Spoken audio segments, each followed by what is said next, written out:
Can I use the WPS button to connect to a Wi-Fi network without a password? Hello everyone. Today, we're going to be discussing a feature of your router that you might not be familiar with, the WPS button. This powerful feature can allow you to connect to your Wi-Fi network without having to remember or input your password. What is the WPS button?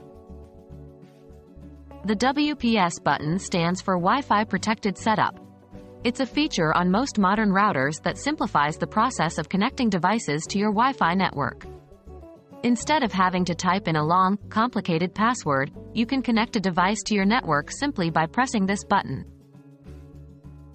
How does the WPS button work?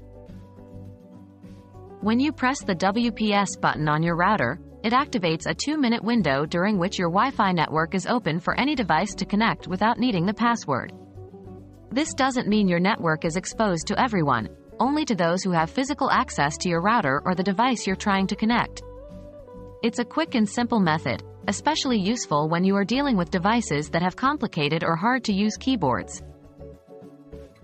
How to use the WPS button? To use the WPS button, you'll need to follow these steps. 1. Press the WPS button on your router. This usually starts a blinking light indicating it's ready to connect. 2. Go to your device's Wi-Fi settings. Look for a WPS option. It's often in the Advanced or Other Networks section. 3. Select the WPS option.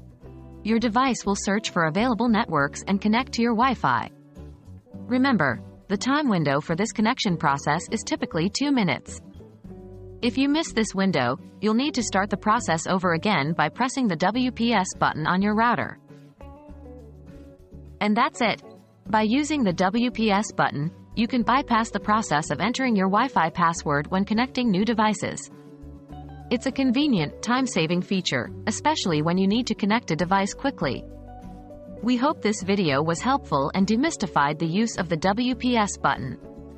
Thanks for watching, and see you next time.